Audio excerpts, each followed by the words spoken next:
Ay nako, buti naman at hindi kayo naligaw. Maliit lang naman po yung SG eh. At saka ate, kasama naman namin si Gamay. Alam na alam niya na rito. Kumusta pong pamamasyal dyan? Okay, ayos. Next time, sumama na kayo, ha? Ay nako, hindi ko naman kayo gustong kasama. Ate, anong gusto mong pasalubong? Uwian kita. Gusto mo ng tsokolate para medyo tumamis ka? Ay, wala. Okay lang. Kasi sawang-sawa na ako dyan sa Singapore. Dahil ilang beses na ako nakapunta dyan. Pero tita, may souvenir dito na wala dyan. I'm sure magugustuhan mo yun. Ano naman yun, kuya? Jowa. Ay nako, ikaw, Bas!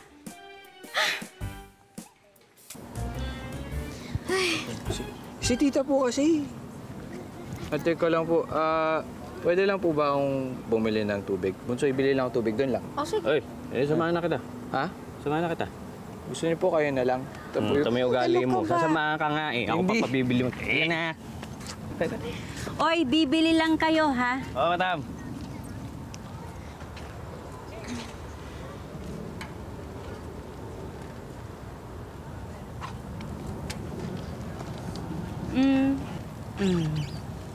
Kumusta ka naman? Okay naman po. Kumusta yung pakiramdam na si Chay, Ethan, si Yuan, si Andoy? Okay naman po. Talaga bang hanggang doon na lang kayo, Gamay?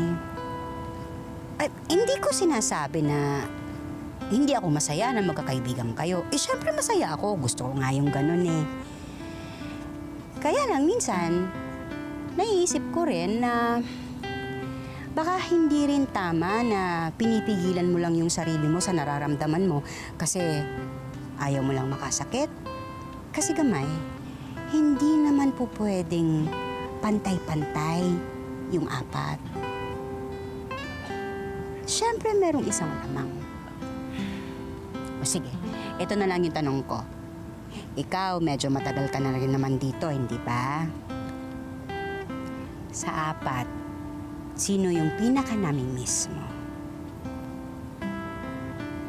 Kung ano ang sagot doon, baka siya nga yung pinakamahal mo.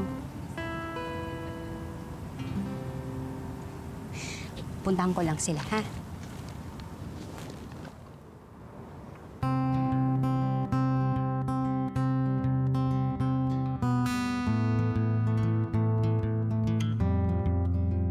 Occipital, parietal, nasal, maxilla.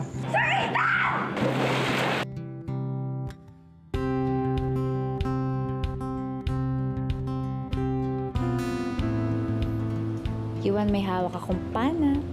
Kaya huwag kang magkakamali. Suming ka. Tinuturuan lang kita. Alam mo, tahimik lang yung anak ko, pero napakasipag at napakabait. Mabilidad. Baka naman masyadong maniwala na si Bibi niya. Alam ko naman yun. Ano ka ba? Proud ako sa'yo.